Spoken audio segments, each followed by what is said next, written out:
Hello, everyone, and welcome back to the Sanderlanche podcast. My name is Joe, and with me is... Jack. Jamie. And Data. Yes, we're all here, and we're talking about a few different things. We read 4 little sections here for this week.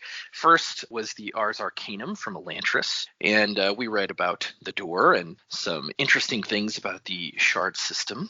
And then we read on the cell system, which went into more depth about the investiture, had some interesting tidbits about how there were 2 shards that were part of Elantris, and also how they're both dead, and how all of their power is in the cognitive realm, which makes sense based on what we read in Secret History. Then we read some about a short story where we find out Serene's pregnant, which is cool. And then we hear about some of the events at the end of the Book of Elantris that were told from a different perspective. So that's what we're covering this week. Hold on to something, everyone. The Sanderlanche is about to begin. Feed the fire, set me free in this city of dreams. Push my mind into overload. Hack the wires, smash the gene in this city of dreams. We'll be immortal in the code. Mind into overload. So yeah, what did you guys think of not really chapters, these 4 things that we read this time? Yeah, no, like these were good. Like a little bit of new information here and there. Like probably in the Selish system, the thing I most retain is like, oh, this was also a 2-shard system, because I'm pretty sure the essay on the Skadron system said it was unusual that it was a 2-shard system. So I guess that's why I never suspected that all through Elantris. But look, we called it. Devotion was at least one of them, but I think from Secret History that wasn't too hard to puzzle out. So that was cool. Interesting that. Yeah, that it and Dominion are both dead and dispersed. So I guess that brings the shards down to 13 if we take account that Sais has 2 now. So Yeah, I guess at least a maximum of 13 that can be out there. So that's fairly interesting. I really liked the Hope of Elantris. I get 100% why it wasn't included in the book. I think given how much the perspectives chopped and changed around the place, it probably could have been put in there somehow, but obviously it wasn't written when the book first came out. So because I read the blurb that he wrote afterwards as well, it's like, oh, this is how I came up with this story. So that was cute. But yeah, no, a really nice little story, very heartfelt, and just good moment of a couple of characters we didn't really get to see as much of in the book. So that was cool. Yeah, I enjoyed it. I enjoyed this all. Yeah, I mean, the main character from the story, I don't think was even named in Elantris. No, she wasn't. So yeah, definitely, it's nice to see some other perspectives from we basically had one perspective within Elantris. It was always Rowden, except for the brief time Serene was there. So it's interesting to see other thoughts. But also just like Daishi or whatever the pronunciation is, this has been killing us all book. He was kind of just there. He's the grumpy soldier that worked for Karada and then took over after Sauron died. So we didn't really get to see much of him. It was actually really cool seeing another side to that guy. I'm like, oh, I really like that. It was nice to see. It's like, oh, he's not just like a total ass. He's actually a really loving guy. Yeah, no, I liked getting these little extra bits of information, Dominion and Devotion. I thought that was pretty cool to put names on them, even though we pretty much thought Devotion was a thing anyway. I really enjoyed just little bits of information. Like there's a whole bunch of stuff in there that I still don't understand, because obviously we haven't read those bits yet. But Right. To have a few things pop up, I think reading Secret History when we did was really good, because now we already understand a little bit about the Irie and other things that have popped up in those chapters as well. So that was pretty cool. Kind of good to get a little bit of, I guess, more context around Cell, the planet, and that there may be other areas on this planet that we might come back and explore at some point.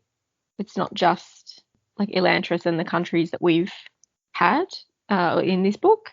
So it's nice to have some little, I guess, hints of things that might come up as well.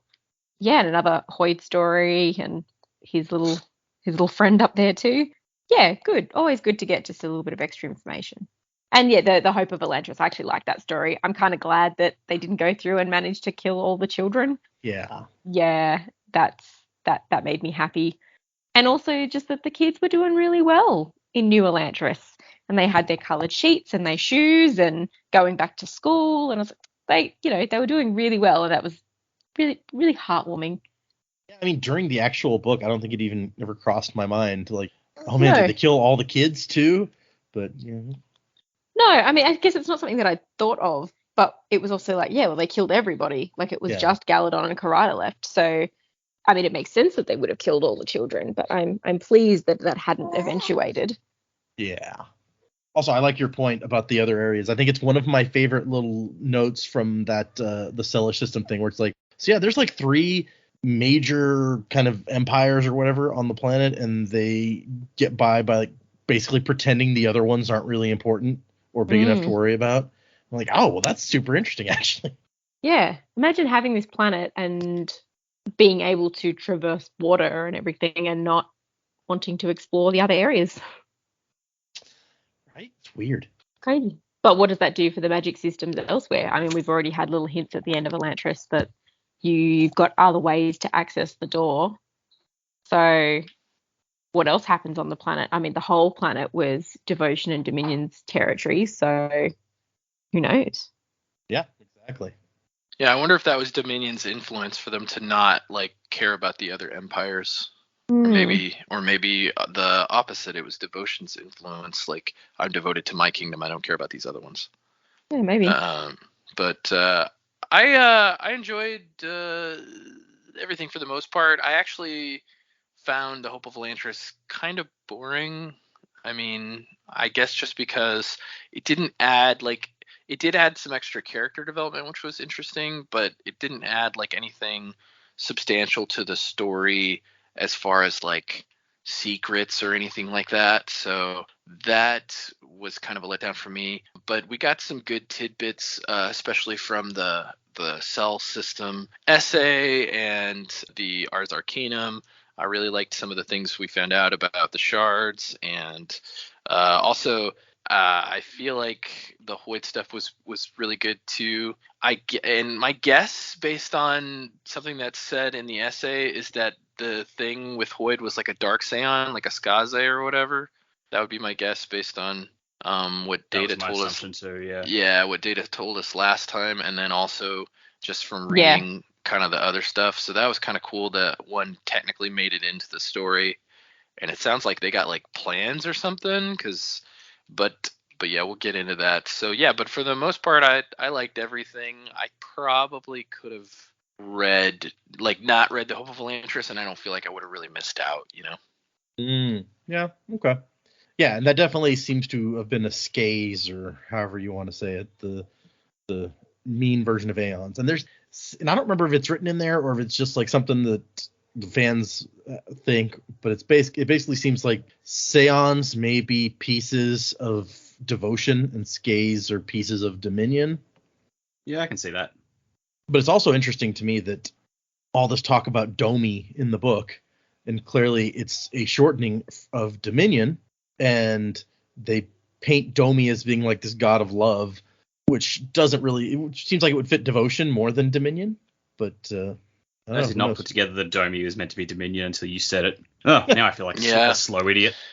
I mean, I didn't really put that together either, but at the same time, I would say it kind of makes sense for them to get it confused, because you're talking about a world that had 2 gods, but they don't even really remember the gods themselves. So it would probably be very easy to get those 2 crossed in storytelling. Or if somebody's trying to persuade you to their religion, they're like, well, actually, by getting quote unquote confused with this other god, really they're just saying, well, let's just give him the characteristics of that benevolent god, and then people will like him. So it makes total sense that would get crossed. Yeah, I mean, even more recently than that, we know that from what Serene was saying, that basically Jadeath was like this unimportant god that watched rocks under the earth or something, and then he got elevated to this different position within this new church, basically. So clearly that sort of thing happens. Okay, I guess let's get into these. The On Aondor section, most of this, the 3 sections are actually, other than the short story, are all pretty short. But this one starts out talking about the Aons and how they're part of the Aonic language. But actually, if you look at like study the language part, then they may predate the invention of this language, and it may have like Duladel language family may have evolved to encompass the Aons and include them when people moved into this part of the country, meaning that maybe the Aons were here and people showed up and learned them from whoever or whatever was here in Erelon. So that's kind of interesting. I don't know what it tells us exactly, but How old is Elantris, was it?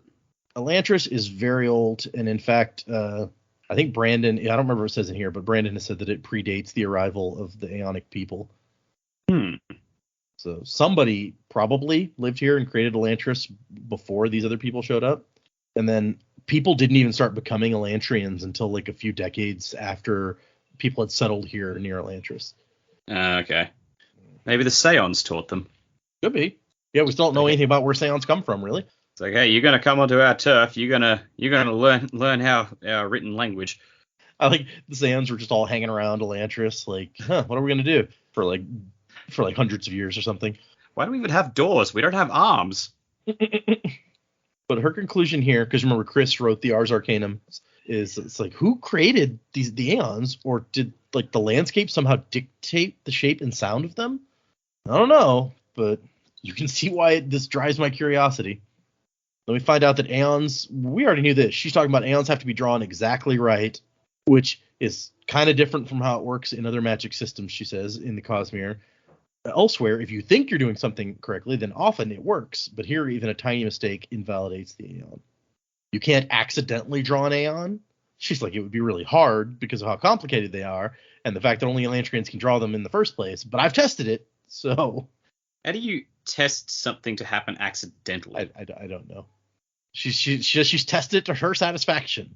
Maybe she like forced an Elantrian. She's like, hey, I need you to make this hand motion or something without them realizing it was part of an Aeon. I don't know.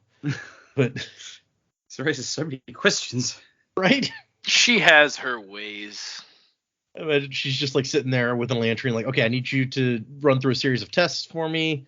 No, you don't know me. She's like, I'll pay you. He's like, I don't need money. I could turn anything into gold. Right. She's like, she thinks everybody on the planet is basically has some sort of connection to the door and investiture, much as you would find on other planets where full shards of Adonalsium have settled. So, okay, good to know. But uniquely, on Cell, it seems like one's spiritual connection to birthplace determines the flavor and style of their invested connection. So when it talks about flavor and style, you can think of it like kind of like Mistings, I guess, from Mistborn. They each have this connection to the power, but it's a different sort of connection, right? Because they can do different things with the power. Yeah. So she's saying basically where you're from, where you're born, determines the different things that you can, different ways of accessing this. Yeah, so I guess like the Fjordals that with their weird Fjordal magic, they're the only ones that can do it because they were born there. I guess which so. also makes sense why only certain people can Become Elantrians? Yeah, become Elantrians. And my guess, based on something else that is said, where they're talking about similarities to Duladel, is maybe Duladel's or Doulas can become Elantrians because of their like original heritage. Yeah, probably. Because yeah, it definitely seems like what we're hearing here is that the people migrated from Duladel like up into this area, and so they have a shared heritage. But initiation is the one that I feel like drops some very interesting things in here. First of all, this is where we learn that it's like their gods are dead. It's like the general public think that there's divinity is choosing who becomes an Elantrian. I find this unlikely considering that their gods are dead, and by my best guess have been for a very long time. I wonder if they know that they are channeling the corpses of those gods in the outpouring of their magic. So how do you become a practitioner of Aeon Door? It doesn't appear to be tied to family descent, like on Scadrial. So we know that Allomancy is inherited on Scadrial, right? So, yep.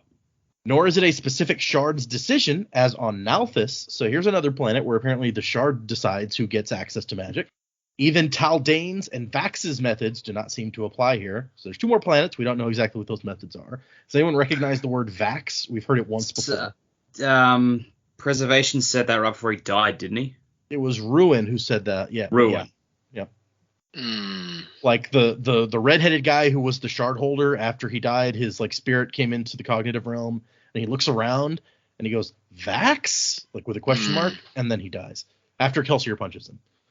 So when Secret History came out, I don't think that we knew that that was a planet. Everyone's like, what does that mean? Is it a person? Is it a place? What is it? And so this seems to imply that we're talking about a planet. She concludes that she can only surmise that random chance must be involved unless there's a hidden pattern that she's not been able to discern. So lots of interesting little Cosmere knowledge nuggets, as Joe says, in that one. Not quite as much as what we get in a minute. I didn't eat dinner yet, so what I really need is some chicken nuggets. Nalthus. Got to keep an eye out for Nalthus.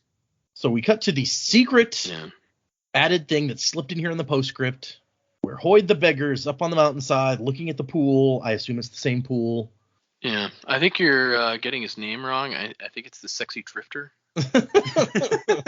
Sexy Drifter hanging out, being cool, being sexy. He's not the only person here getting their name wrong. Right? That's the best. Yeah, it's true. I was confused. I was like, is this guy being annoying on purpose, or I think he is, yes. Yeah, I was just He's confused just being a dick. why I keep calling him a Hoid.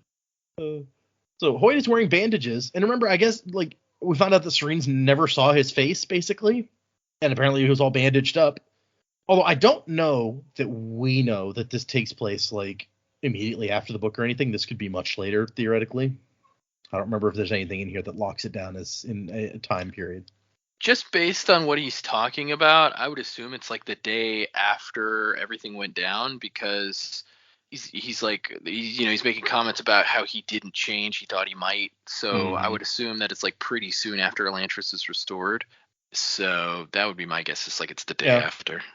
I mean, that was my thought too, because it was like, if he's waiting to see if he's gotten the powers, why would he wait like longer than that? Well, I was thinking that it might. I mean, the restoration of Elantris might not be what he is thinking gave him powers. He might have done something else and thought that gave him That's powers. true. But I mean, if it is the restoration of Elantris, it would be funny if he's just like, well, let's give it a week. Maybe something will happen. No, still nothing. Bummer. One has to wonder why he would think that, and we don't get any explanation. He apparently did something that makes him think that he's going to transform, when we know only people from this area can become that. Mm-hmm.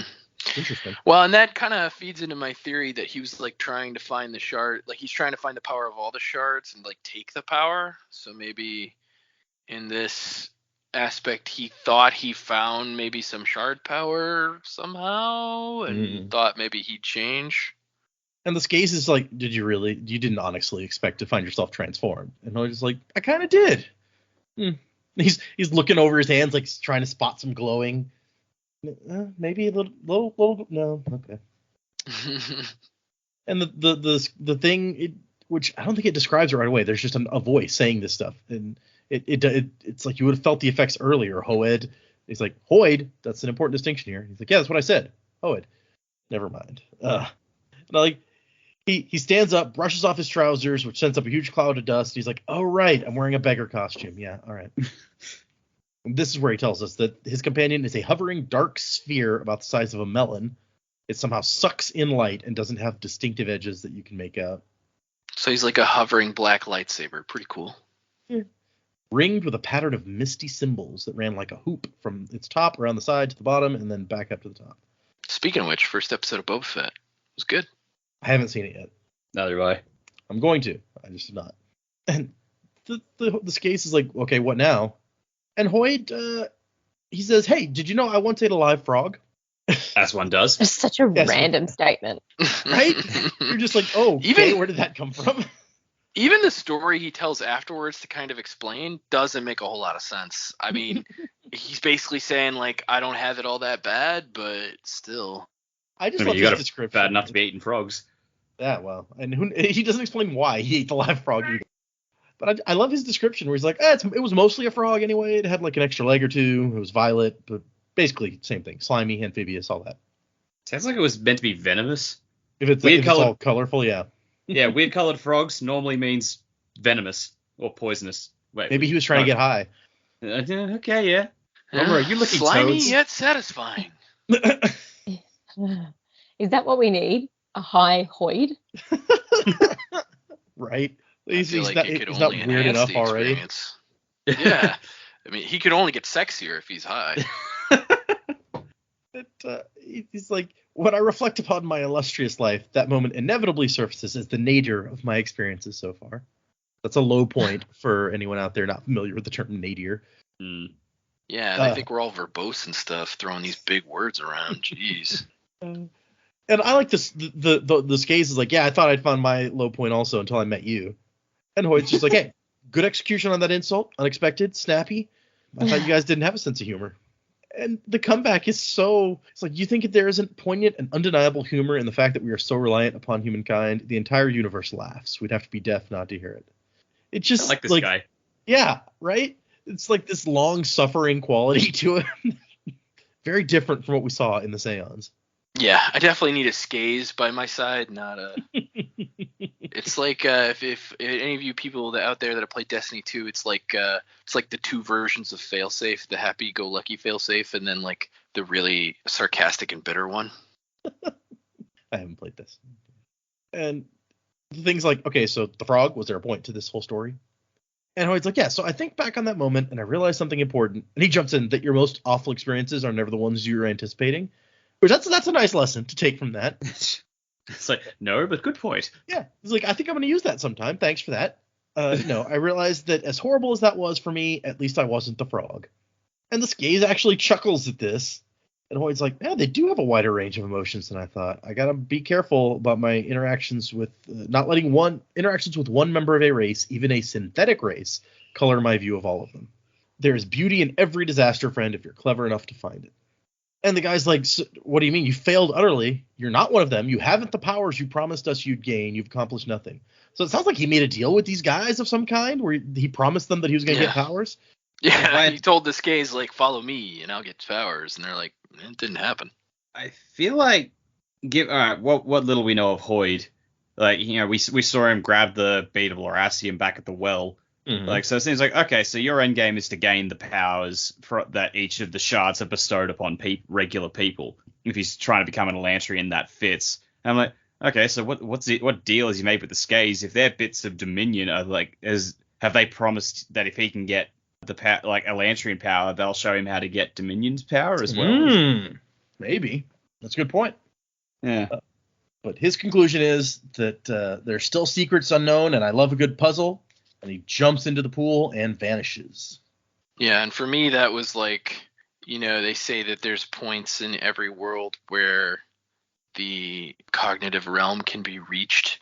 So my guess is the pond, especially since we now know that the powers from these shards was dispersed into the cognitive realm, the pond is like basically a portal into the cognitive realm.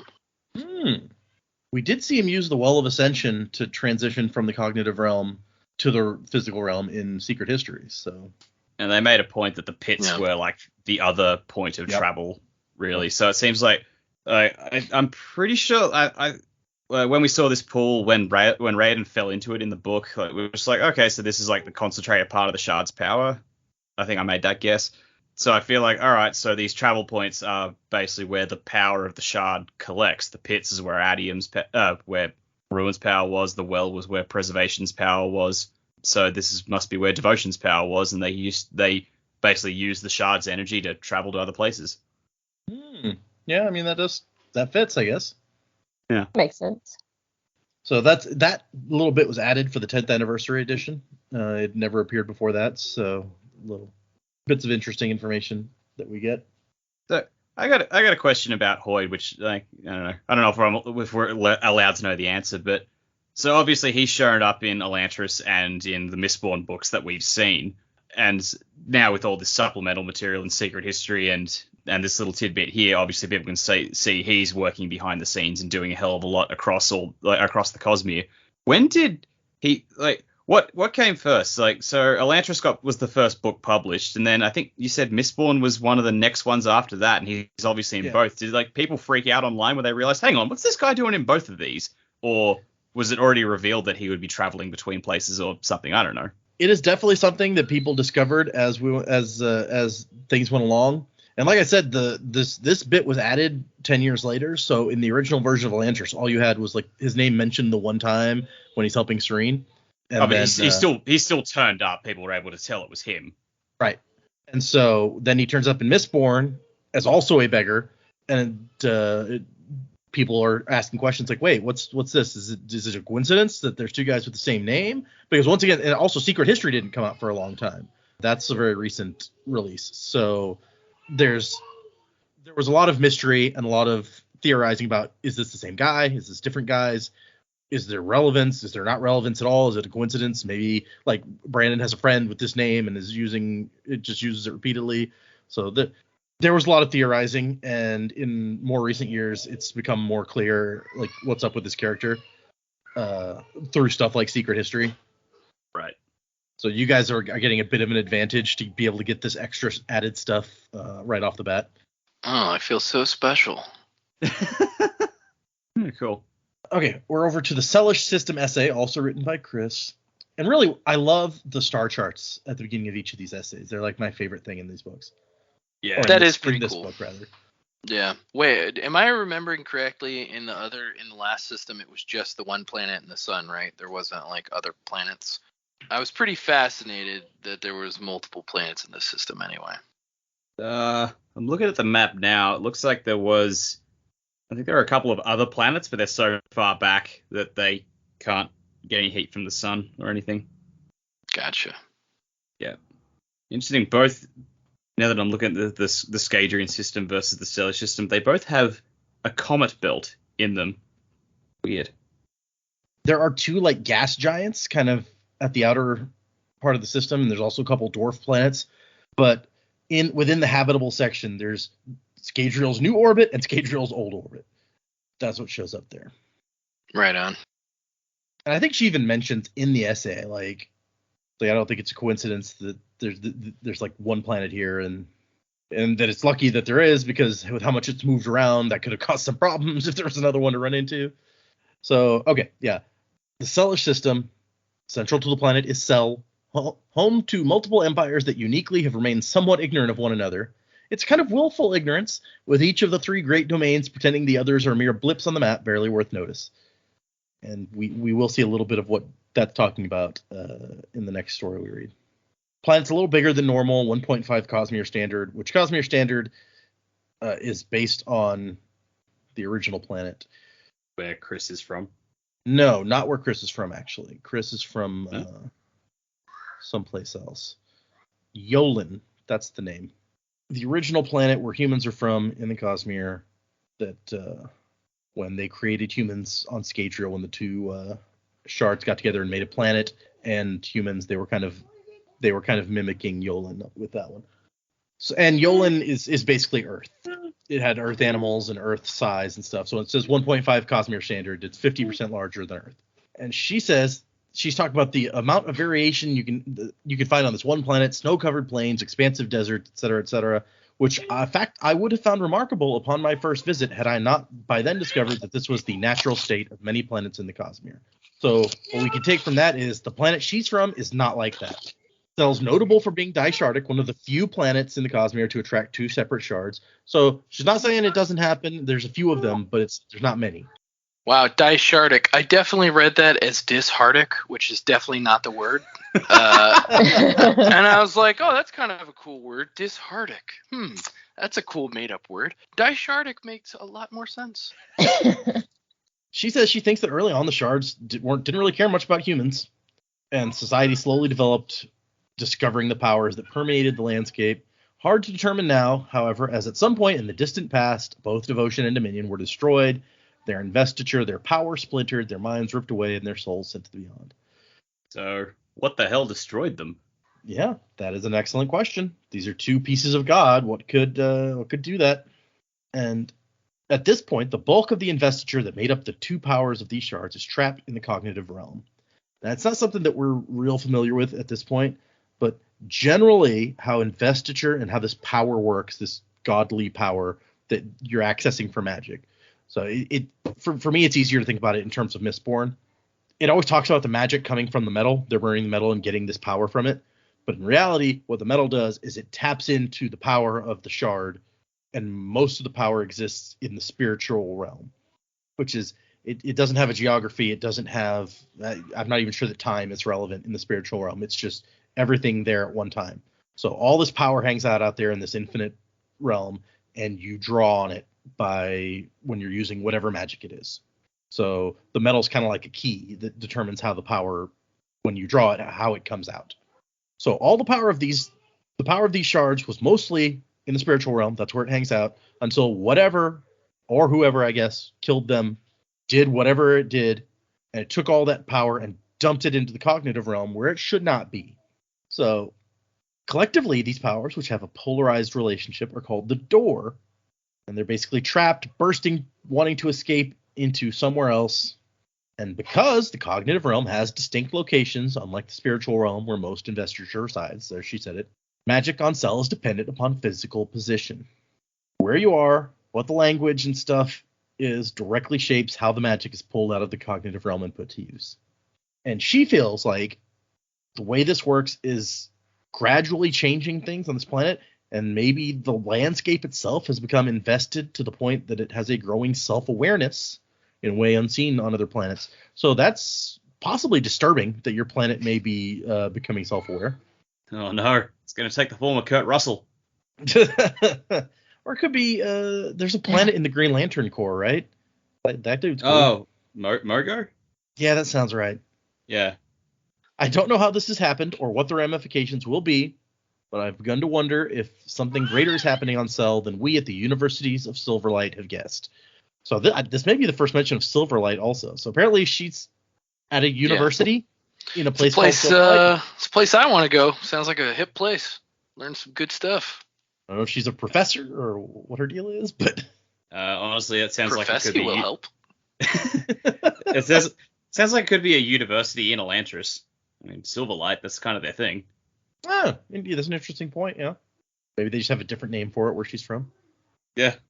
Perhaps the Irie know more, but they are not speaking on the topic and have repeatedly denied my request for collaboration. Yeah, so those people in the cognitive realm are like, nah, go F yourself. Yeah, jerks. Yeah, they do seem to be kind of massive twats. Yeah, for sure. You're not wrong. At least the ones we saw. Yeah. I mean, there's got to be a reason they split off from the rest of the Elantrians, I guess. Probably because they're major dicks. Yeah, Well, that's exactly what it was. They kicked him out. Like, get out of here. yeah.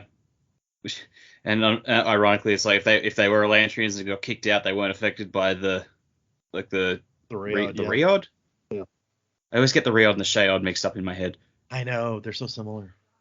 She also mentions briefly the Seons and the Skays, splinters of self-aware investiture that have developed human-like mannerisms. The rest of the system is of little relevance. There are a number of other planets, but only one in the habitable zone. It's barren, inhospitable, and prone to terrible dust storms. So, okay. Which makes it uncomfortably warm, even for one who has spent a good portion of her life on the day side of Taldane. So there it is. She tells us that's where she's from, is Taldane, which was mentioned earlier as one of the planets. So it was like, even the methods on Taldane and Vax are not the same as this one. So she's from a place called Taldane, which has a day side. So we moved to the Hope of Elantris, which starts with this picture, which is frankly kind of creepy and terrifying. It's like a woman screaming, and what looks, I mean, I guess those are the Elantrian kids. Why they have like little hair bristles that look scary porcupine zombies is beyond me, but it's a creepy picture. So this Little disappointed that the silhouettes of the Dark World monks don't look as inhuman as I thought they would. No, I think those are supposed to be like the regular soldiers. Oh, are they? I guess that makes sense given what happens. So Yeah, and they didn't leave, and I don't. Most of this may have taken place actually, I guess, before. But after the Decor monks go to Teo, they only left a couple monks behind. It was mostly regular soldiers. that's right. But, Yeah. This may actually take place before they left. So the wraparound for this, it's kind of like the Kingkiller Chronicles, where you got this wraparound bit that takes place after everything has happened. This is later on, and Aish is like, so yeah, Lady Serene says she's gonna be a little bit late to dinner. Round's like, dinner was supposed to start an hour ago. I think we're past a little bit late. I'm sorry. She made me promise to relay a message. If you complained, tell him that I'm pregnant and it's his fault. So that means he has to do what I want. Oh my god. Yeah, that sounds about right. Having dealt with a pregnant wife, yes, that sounds like the kind of thing. And Round's just like, okay, fine. And things are going good. Food is plentiful. People are happy. New Elantris is there. Everything's good. And Round's like, hey, while you're here, Aish, I've been meaning to ask you something. where were you during like the time before Elantris was restored? I mean, I didn't really see you around until you came to tell me that Serene had been kidnapped. And it's like, oh, well, that's a tale. Let me tell you this this grand tale. A tale which proceeds to not be from Aisha's viewpoint. It is not from his viewpoint at all. I was about to say it's kind of weird. Oh, I didn't even put that together, but you're absolutely right. But we get it's the viewpoint of Matisse, who is an older child who takes care of the younger children. I guess she's like a teenager or something, and she takes care of the younger children. It says Matisse took care of the children. That was her job in New Elantris. Everyone had to have a job. That was Spirit's rule. And she likes this job, so it's all good. And I wonder, like, how long most of these kids have been there, and since they don't age, like, I'm just wondering, like, how grown up they get. I guess nobody lasts all that long in Elantris, even if the children handle it a bit better, so it might not be that big a deal. They only end up being a year or two older than they look before they go Hoid. But the kids are like, oh, we want to stay up, as kids always do. And it's like, no, you can't stay up, go to bed. But this, as we know, is right before, the core monks show up. So everyone's a little bit nervous.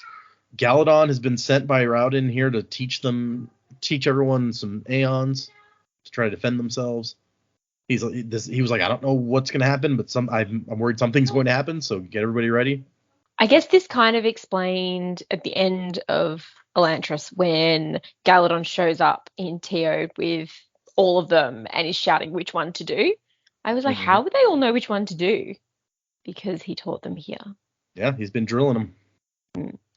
Even then, when they got that point, like half of them weren't able to correctly complete their Aeon, so they still hadn't learned that well. But No. It was half a couple hundred people shooting blasts at you is a lot better than nothing. And so she's like, hey, you know what? Yeah, maybe you guys can stay up. Go ahead and get out some quills and paper, and we'll just practice drawing Aeons a couple hundred times. And they're like, oh, never mind. We'll go to sleep. Putting that little parenting hack in my back pocket. Okay. I want to stay up late. Okay, I'll make up some extra homework for you. I'm good. I'm good. I'll go to sleep now. And there's the one little girl who can never sleep, and they're like, come on, try. But the kid's like, Aeons don't even work. Why do we have to practice these? And she's like, hey, there's a reason. I mean, you can see that there's some power there. Which is true, because when you draw them, a thing appears. So clearly there's some weird magical shit happening. It just doesn't do anything. And we get her perspective on the back in the day when things had been pretty bad in Elantris, until Daishi found her in a sludge-filled alley, and basically he kind of adopted her. He became her dad, which is kind of sweet. She'd been an orphan even before being taken by the Shead.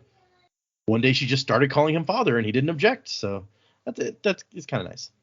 Especially because, like all our experiences with the guy, he's been like really cold and angry. So it's nice to see a different side of him. Yeah, right. But I think Daishi's still a grumpy dude. He's like, yeah, you never thought I'd see the day that Adula was teaching people Aeons. And she's like, dude, be nice. Come on. Galadon's a nice guy. He's like, yeah, but I mean, he's not a scholar. He messes up the lines more often than not. But apparently Daishi's not real great at drawing Aeons either, so, pot and kettle. And Daishi's a little bit grumpy that Rauden's out there chasing that woman, as he says, not taking care of his people. Although in reality, he is actually taking care of his people. He's been crowned king at this point. Yeah, he definitely has. So he is 100% taking care of his people. It's just more than just you. Yeah. He didn't exactly seem to fill them in, though. So Daishi also seems kind of narrow-minded here, where she's like, hey, maybe there's important stuff he's doing out there. Stuff to do with other nations and armies and stuff. And Daishi's like, nah, that doesn't concern us. And Daishi's also like, I mean, it sounds like Spirit thinks that the Aeons work now for some reason. And we've just been drawing them wrong all along. I don't know how many scholars who designed them could have missed a whole line, but whatever. He's a very grumpy dude. Yeah. Actually, on that note, we never found out what caused the chasm, did we? A bit, we did not. And I have a little bit I can say on that, but it actually comes up in one of the emails that gets sent. So we'll wait for that. That's when Ace shows up. So how he knew any of that stuff that happened before he shows up to tell Rauden the story, who knows? But he's like, Lady Matisse, and she's like, no, I'm not a lady. And he just calls everyone lady and lord, and he's very polite like that. Not to backtrack too much, but what was that show where they're like, how did you know about the parts you weren't there for? that was Dragon Ball Abridged. Yeah. How do you know about the parts you weren't there for? See, that feels like something that should have been asked repeatedly on How I Met Your Mother to me, but Yeah, right. he does cover that sometimes. I'm just not all the time, but there's totally bits where he's like, your Uncle Marshall swears that it happened this way, right before something ridiculous goes down. But anyway, I really like that show. Once upon a time. But Aish is here to tell them about the delivery, the one that we saw Lady Serene setting up with the weapons. And Aishi's like, wait, what weapons? Really? Sweet. And Matisse is like, but why would she send those? And he's like, I don't know. Stuff's getting kind of hot outside, so I guess she wants New Elantris to be prepared, just in case. For all the good it ends up doing. But and then Matisse has Aish come and tell a story to the children to help them go to sleep, especially the one little girl who just can never go to sleep. And she's like, hey, I'm sorry to take so much of your time. And Aish is like, no, it's actually great. I haven't been able to tell a story since my mistress was a child. So apparently she got Aish at her birth. Again, that's a really cute little moment for Aish that we don't get to see a lot of. Right? When does Aish get to do what he wants? Well, Ooh, and I Aish. wonder about that. Yeah, I wonder about that. Like when she was a baby, he couldn't communicate with her, so he's just floating around, hanging out. It's Like, just looking out for her. If something happens, he can tell the king or whoever. Yeah, there should be a whole cartoon episode where baby Serene, it's Mr. Magooing around, and Aish is trying to protect her and make sure she doesn't get. And then in the end, Aish just keeps getting beat up by stuff because he's trying to protect baby Serene, who's Magooing. Baby and the Ball. There you go. That's a good name. I'd watch it. I prefer Serene's Day Out. I mean, right now our baby's holding this little ball with rattle things in it and shaking it around. Maybe she was able to hang on to Aish, and Aish would just make gurgling sounds or something. I don't know. Seems undignified, but Yeah, the first few years of his pairing with her, he was just a rattle. yeah. He's just it's a living. It says this Aish has a deep sonorous voice. Can you just imagine a baby rattling around a ball that sounds like Morgan Freeman and sticking it in their mouth? The ball's just oh no, oh. Sorry, I'm just picturing this, and I don't know that we ever learn how much physical contact is actually possible. Can they? I think Rowden touches his at one point, so they're definitely physical, but they can't carry anything. They can't. So I don't know. Yeah. I don't know if they weigh anything because they fly around. So again, Destiny 2 here reminds me of the ghosts in Destiny 2 that float around and just kind of hang out with you, and then if you die, they can resurrect you with the light. If you say so. Yeah, it's a thing. He says there was a time when almost no Elantrian went without a seance. So he's like, I think you're gonna get a seance one of these days, Matisse. She's like, wait, really? Yeah. After the city's fixed and everything, we'll find you a seance. Whoa, back up. You're gonna get a seance named after your own Aeon, which is Atty. I'm like, yeah, Atty means hope. No, it fucking doesn't. those and yes, I know the Ars Arcanum said, yeah, that's what that Aeon means, but hold the fuck on. Yeah. You're like, I've met Atty. He's not a hopeful guy. No. different language, you know? Most likely she ends up with a different one. Yeah, she does end up with a different one. So, but yeah. You're like, yeah, maybe we'll even get you an Aeon, a seance with Atty as the Aeon, since that's the hope thing. And then Marishi rushes in, and it's like, Matisse, and she's like, hey, shut up, the kids are sleeping. Marishi has modified his clothing with a couple of sashes, which he feels makes the costume more artistic, which, okay, you do you, dude. And apparently Galadon has since wandered off again.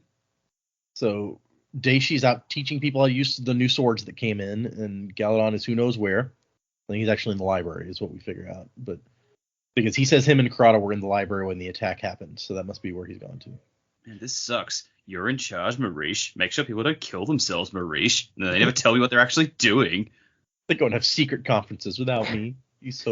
I like that he's the next in line. Like, if Karada and Galadon and Rowden are gone, they're like, Marishi, you're in charge. I love this crabby bastard. I mean, I guess technically he was the second one raid and recruited, and Karada's just been there longer and is more of a leader, so that's the only reason she's ahead of him. Right. So I mean, makes sense to me. Marishi's the one building all their stuff, designing all their clothes. He's got a lot going on. He's like the quartermaster over here. Yeah, basically. He's basically Q. Yeah. He's like, just bring the clothes back in one piece, Raiden, please. She's like, oh, I wonder if they're off in the library, that secret library some of the day she mentioned. And then the screaming starts.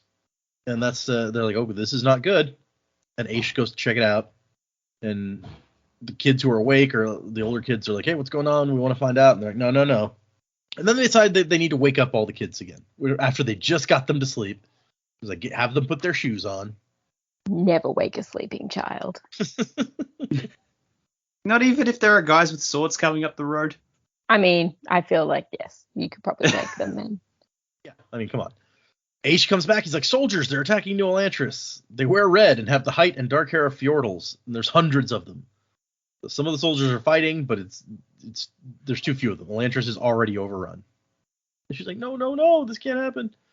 The soldiers are attacking the people they find, and they're coming this way, so we have to get the children. I take care of the children. It's my job, she's thinking. It's the job Lord Spirit gave me, so she's going to take care of these kids. And so she gets them moving. She doesn't want to tell them anything because, this is not the thing that you want to tell them. She's like, it's an emergency. That's all you need to know. You know my father and how he's a soldier? Well, that makes me a soldier too. It's hereditary. The kind of logic that works on kids. It's like, no, yeah, that checks out. Okay. Oh gosh. And so they need to run. They're gonna head out. So they're trying to sneak the kids out before the soldiers get here. Good plan. Stuff starts burning. It's not great. She's like, surely there's the men in red uniforms. It's like, surely they wouldn't kill children. But yeah, no, they would. Oh, there's somebody shooting fireworks. That's what that is. I was like, what is that noise? It's not New Year's Eve yet. Not quite. Maybe not for you. Yeah. Oh, that's true. Yeah. Sorry. Yeah. Well, it's not New Year's Eve here. Summer. Yeah. Yeah. Just because you're in the future, you think you're so special. I can see the future. I like Aish is moving around out there to distract the soldiers, and they're like swinging their swords at him up in the sky. And while he's got him distracted, Daishi shows up. He charges in, starts cutting them down. But he's a good warrior, but more soldiers are showing up, and also he's an Elantrian, so he's not as strong as he could be. And he gets taken out, a sword through the chest. And Aish is like, no, you have to run, Matisse. And she's telling Aish, go find the kid leading the other kids. Tell them put the lantern out and take them someplace safe. And he's like, where? It's like the library. Where's that? And he's like, oh yeah, that's a hidden chamber that they might be safe there. Also, Galadon and Karada are theoretically there, so that's good. As good a place as any. And so she has them put that lantern out so she can turn on a lantern and lead the soldiers the wrong way, basically away from the kids. After making her own Aeon Aish to be like, hey, look over here. Here's a big light. Don't you want to kill me? I like that she runs around in the dark, just randomly turning corners and stuff. And she ends up right back where she started. Like, oh crap, there's Daishi. I was just here. And his Hoid mantra is run, Matisse, run to safety. Which that's sweet and sad. But the soldiers have cornered her. And they're like, tell me where the other kids went. And she's like, I don't know. You tell her I hurt you bad. And that's when the ground begins to shake and things start happening. It was as if someone had injected a hot liquid into her veins. Something was right. Something was wonderfully right. Her wounds heal. And the soldier's like, wait, what, healed? She felt wonderful. She felt her heart. Hey, her heart's beating again. I guess maybe you noticed that sort of thing when it hasn't been going for a while. Smithers, there's a strange sensation in my chest. I think your heart's beating again, sir. Oh, that takes me back. Exactly, yeah. Burns the Elantrian. Makes a weird kind of sense. Yeah.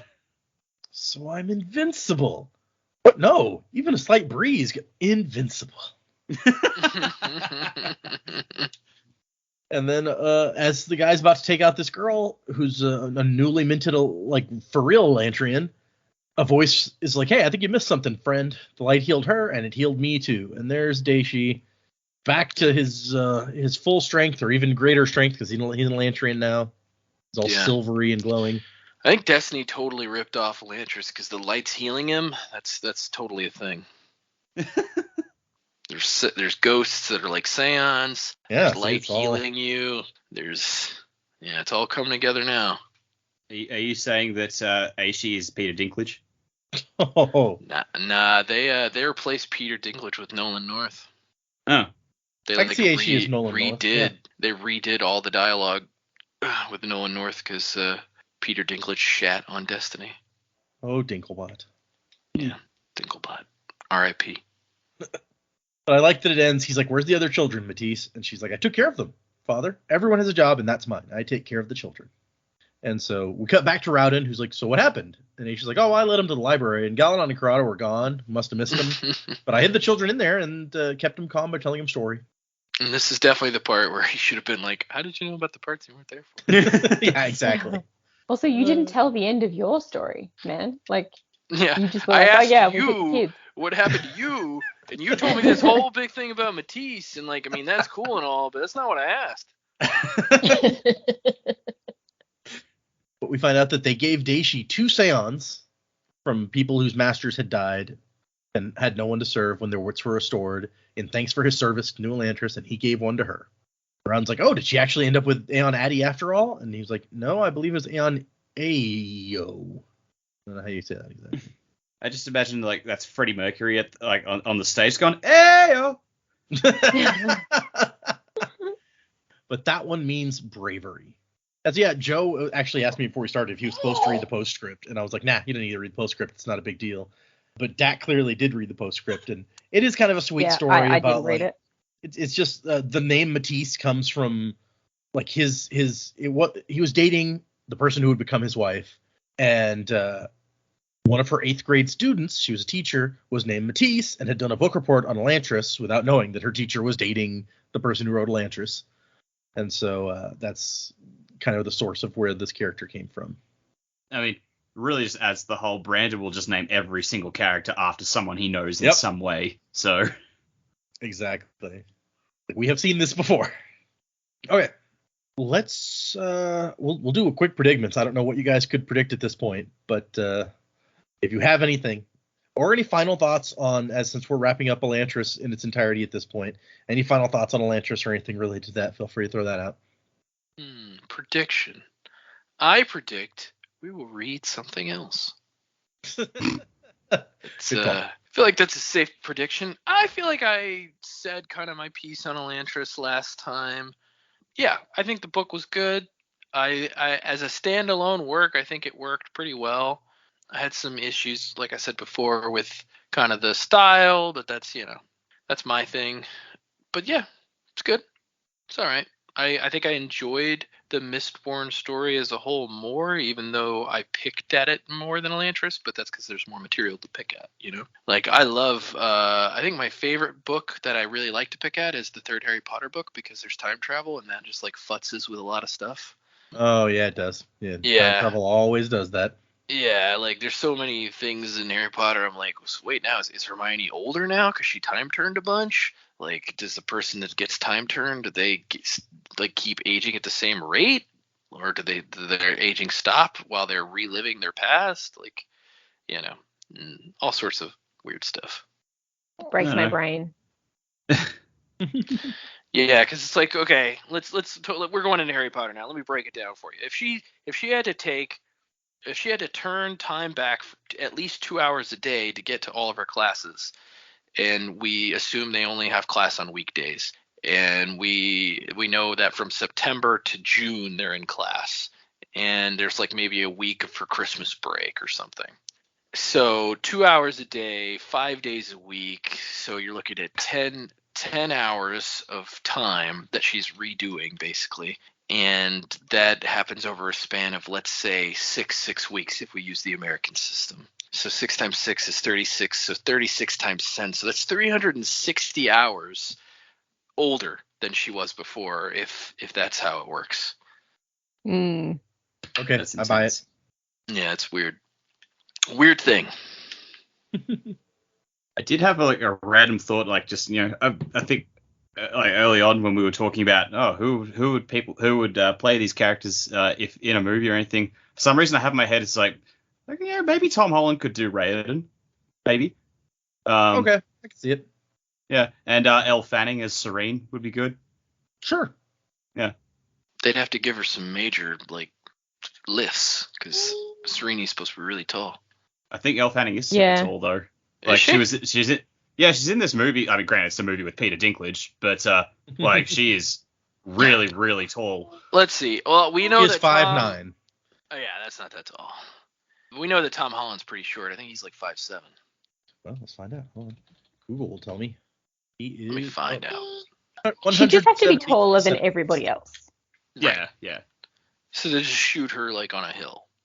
That's what they did for Tom Cruise, right? They put him on like a bucket and stuff every time. He's about I mean- 5'7". He's a little under 5'7". Yeah, because I think I only know that because Zendaya is slightly taller than him, and that's like a thing people talk about. Oh, no, I'm sorry. He's 5'8". It's 5.67 feet, and I was not thinking about the. Yeah, conversion. 5'8". I mean, you know, any time Robert Downey Jr. was next to Chris Evans, he had to be on a box or something. So Wait, do you guys measure height in meters? I didn't think about that. I guess you do, huh? Yeah, but we've got an idea of feet. yeah, that's like the only thing we really consistently use feet for. Is your height? Yeah. Interesting. I'm about Use 5'4". use centimeters for shoes though. No. I just buy shoe sizes. I don't know what So- they mean. Yeah, I buy Dak, shoe when you- sizes. Yeah, when you buy a shoe size, Dak, what's your shoe size? I'm an 11, but I can't remember if that's a US 11 or a UK 11 because I think they're different. Oh yeah, I guess that's true. Yeah. Because in the U.S. it's done by inches, so like an 11 shoe is 11 inches long. Oh, okay. I did not know that. There you go. Hmm. The things you learn. Do do do do. And knowing is half the battle. G.I. Joe. Anybody else? Any final thoughts or predictions? No predictions, but I did like it. So excuse my child. Every time. You good? Yeah, I like the story. I think the more I sort of sit back and think about it, it did really work as a story for me. I also am looking forward to how many little bits of information we got in Elantris that will come back to put some pieces of the puzzle together later on. I think I'm really looking forward to seeing how the Cosmere all comes together. Just these little extra bits of material that we've read this time and secret history. We're going to be finding bits of information in those for ages, and we go, oh, that's what that was. And I'm looking forward to sort of that penny drop moment when things start to fall together. Yeah. Yeah, that is one of the fun things about this this series of series or whatever you want to call it. This universe is the finding little things as you go along, which is part of the fun of the show. Which is why we're doing it the way we are, because I was like, oh, it'll be fun to discover things and not necessarily on reread, which is how most people discover most of it. Is like, you know, Secret History comes out and you read Secret History and then you go back and reread some stuff and you're like, oh, I get that now. But obviously we're not doing that, as that's not in the plan. Yeah, that's on us. We have to go back and read them ourselves if we want to pick up that stuff. Right, yeah. Most of that stuff I'm just like, so I don't know if you guys remember, but this was mentioned at this point, to try to point it out so we don't have to reread whole books. Okay, we got 3 emails. We actually have 4, but one of them is from me. I was forwarding myself the Cosmere timeline that somebody... Brandon has been sort of vague on a lot of timeline issues because he doesn't want to set stuff in stone that he might later end up needing to change. So people have tried as best they can to put together a timeline based on the information we do have and stuff that he said. And so I found the best one recently and forwarded it to myself so I could take a look at it, because there was some information that I was not aware of. Like, for instance, according to this says that Devotion and Dominion being destroyed was year 1000 on this timeline. So if the shattering of Adonalsium is 0, this was year 1000. And then Happy anniversary! The book that we just read takes place on that same scale in the year 9111. Ooh, they've Whoa. been dead a long time. So yes, they've if that's correct, they have been dead a long time. And then No wonder they're getting their gods mixed up. Rashek taking the power at the Well of Ascension, which happens 1,000 years right before the main Mistborn books. Rashek taking that power takes place in 9601, according to this calendar. So that's 500 years after Elantris that we just read. Oh, wow. So, like I said, this is not set in stone. This is just the best that they could come up with based on the information we have. But that gives you an idea about like the differences that we're talking about here. Yeah. Anyway, so yes, email's not from me. The first one is from Daphne, It says, hello to the whole crew. I'm Daphne. I'm from a small town north of Montreal, Canada, where everything's been covered in snow since the end of November. And yes, I normally speak French. That's hilarious because it's like it's like in the 80s here. It was like a high of 88 on Christmas, and that would be Yeah, we broke a Texas record for heat in December this year. It got up to 90 degrees the day after Christmas.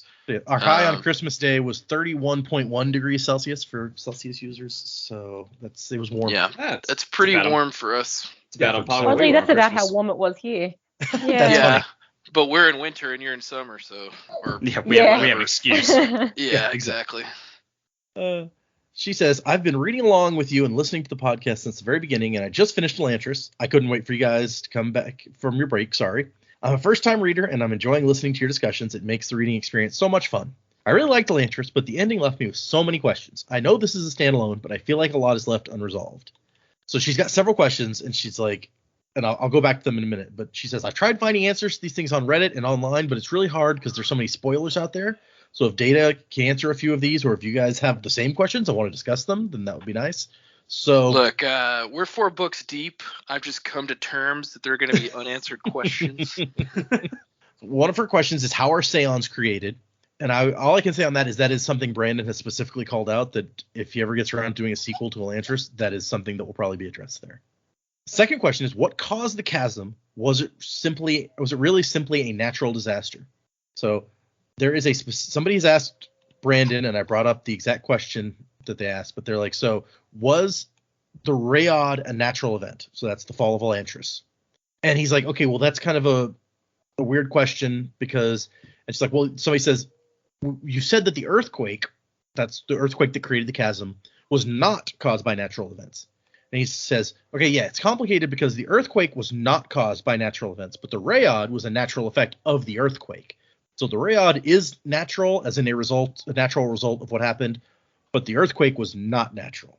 And somebody says, was it because of like magic strain on the land? And Brandon says, that's certainly part of what was going on. So that is the most explanation we've gotten. Okay, so the chasm was caused by something or someone doing something magically involved. So let's just go out and assume that's Jadith trying to get out of his rock tomb, and it's kind of like he just got the wrong part of the world when he was trying to break out and realized, oh wait, this isn't my house, and he had to go back down and try and break out in Fjordle. Word. I agree with you, Dak. That's actually was always my thought on it too. It's like, wait, well, Jadith's underground, right? So maybe these things are related. That's always been my feeling. I don't know if there's even actually is an entity that like Jadith. I mean, we know their gods are dead, so maybe that there really isn't anything like that. But that was always my thought. Is that the Fjordles have just been watching too much Jude and thought, well, all right, there's something underground. Those are the worms. Our next question is, what are the Jeskari mysteries exactly, and why was Iodon doing sacrifices? Was it working? I kind of assume no, that it's just like something fucked up that has developed, but maybe. There's no information on that I know of. Just imagine that Yeah, the cultists. Like, he's just like, so we've sacrificed 40 girls this month. Like, can we knock it off? And he's like, no, we have to go again. It's going to work this time, I promise. Again. It is something that I had not thought of in a really long time. Yeah, a lot's The happened. mysteries. Yeah. Yeah. Right, yeah, we've come a long way. I'm just going to take Galadon's word for it and just basically say, like, yeah, it's total BS. Yeah, that's where I've always come down on it. Now, if it was a more competent character than Iodon, would we still be saying BS, or are we saying BS just because we hate him? As everything associated with him must be redundant. I feel like Galadon knows the most about Jesker, and he's just like, no, that's like a stupid perversion. So I think that's where it comes from for me. I'm like, okay, he seems to be the one who knows what he's talking about on that. Yeah, that's true. He knows more That's than how I do. Thaons For are sure. created. Yeah, exactly. Yeah, they're just scary mysteries. Human sacrifices, and yeah. Every time a human sacrificed, a Seon gains its flight. It's like, oh, why did this Seon not come into being? Sir, you meant to get naked first. Oh, right. Oh. the Okay, bring in naked. another I girl. always forget about the naked. You gotta carve the Aeon, and it's just messed up. It's messed up. The next question is, how are people chosen to become Elantrians? We actually talked about that a little bit on this episode. We don't know, and neither does Chris, for that matter. So, good question. Then we know that Dilloff could cancel the power of Aons. Won't the Viking Pope now focus on creating an army of creatures with that same ability? See, I mean, Thank you for calling him Viking Pope. right? Yeah, we appreciate that. caught on. But we talked about that at the time because, like, in I guess the last episode, because apparently it takes killing 50 people to give somebody that one ability in addition to the other abilities that require killing people, right? And he's just it's a lot of lost abilities. the majority of these guys that he's already started working on, so he's kind of back to square one. I mean, A lot of people now. Yep. if the majority of the Empire was feudal, I guess he's got a lot of people to work with, but yeah, it's rough. I mean, we thought Iodon was messed up for sacrificing his, servants. Like, geez, how many people is this guy killing? Well, to at least give he's people presumably powers? doing them while clothed. Yeah, hopefully. That's the thing about Viking Pope. That's his secret. He's he's always always naked. Except for the Pope hat with the horns on it. He always has to Right. wear that. Exactly. Yeah, that's the only thing he wears. He's like, yeah, whenever, he beds women, they're always like, leave the hat on. He's like, oh, I'm not taking it off. Don't even worry about it. You can leave your hat on. Put on the Mr. Plow jacket. Ugh. How did we get here? It's just us. That's how we roll. I mean, I live here. It's Okay, her next one is, I can't believe Fjorden is just going to leave Erelon and Teod alone now. Surely another plan to conquer will be set in motion. Yeah, you have to imagine, right? That's all I can give you on that. Like, I don't know. I guess so. You would think. Yeah. Makes sense. well, yeah. It had a big It's setback, so. Yeah, sure, maybe.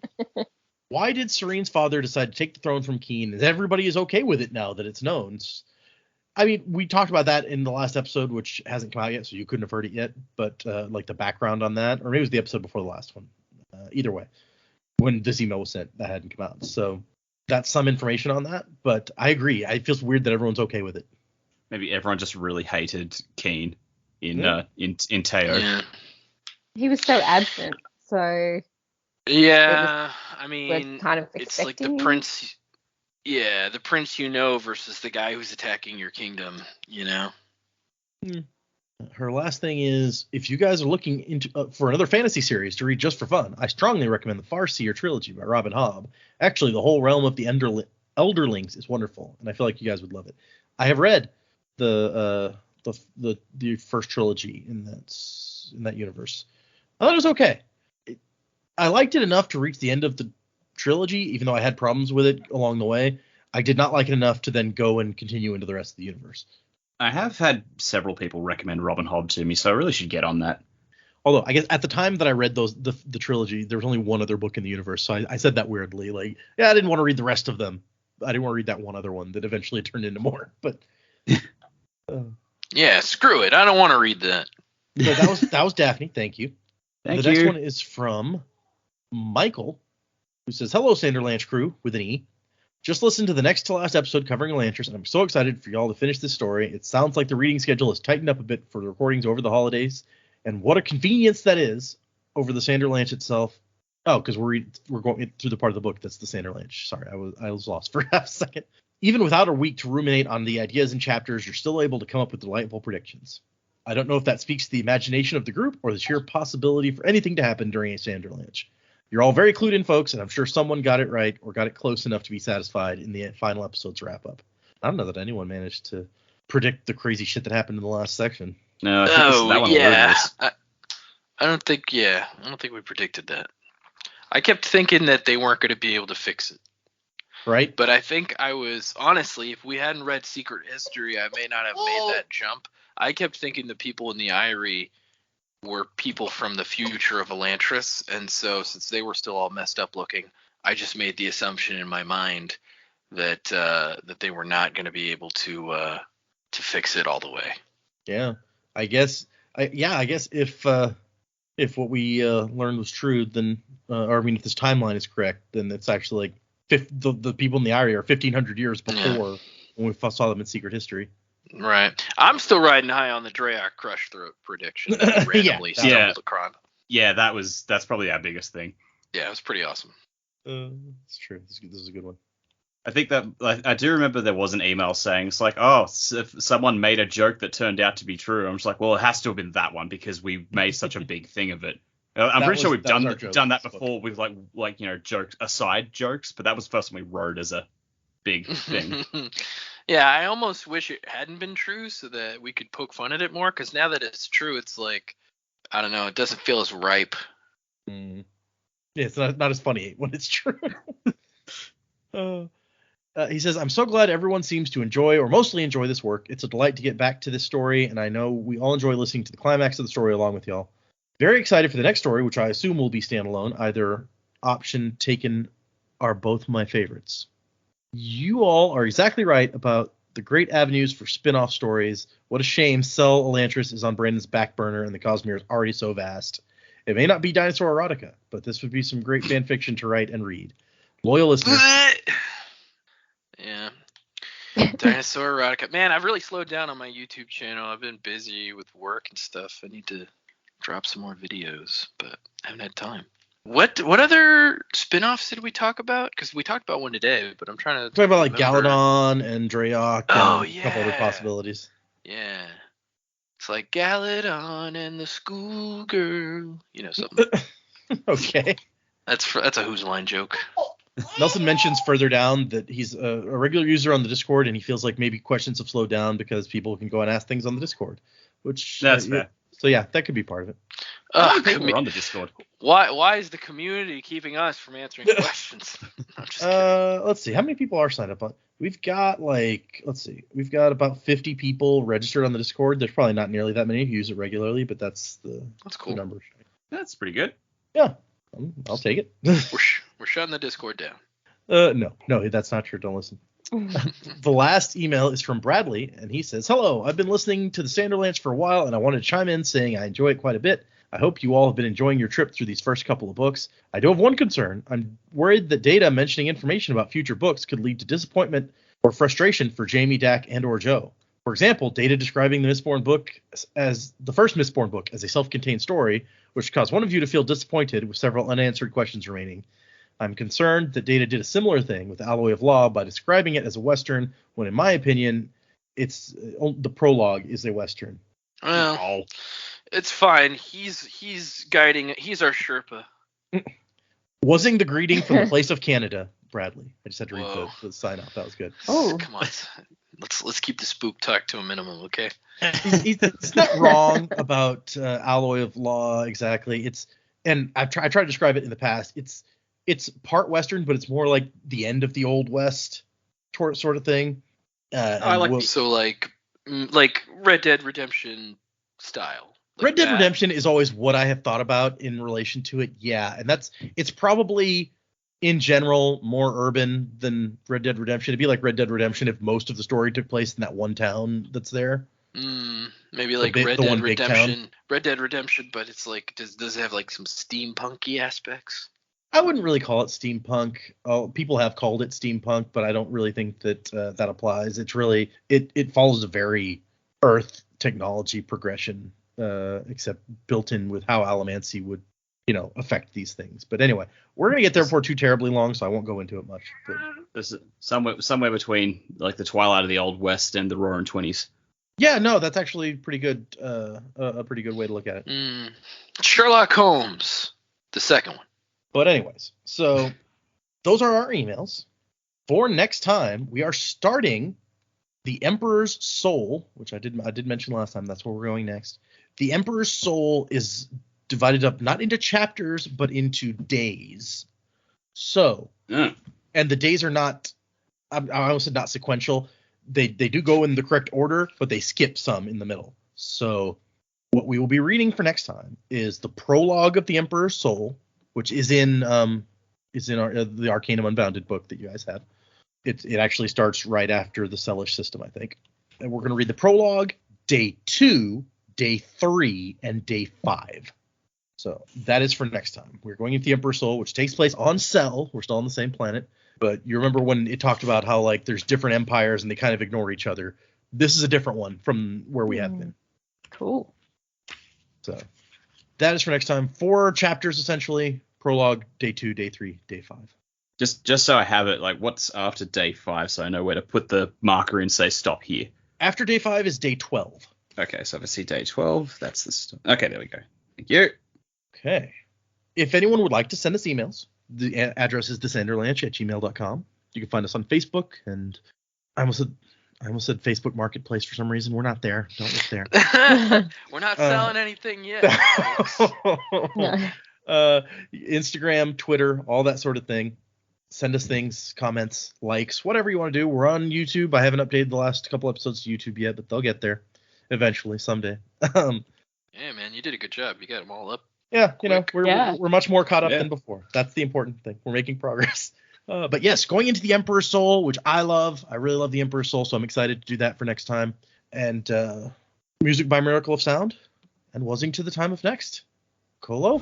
My name's Joel, get up, get out in the city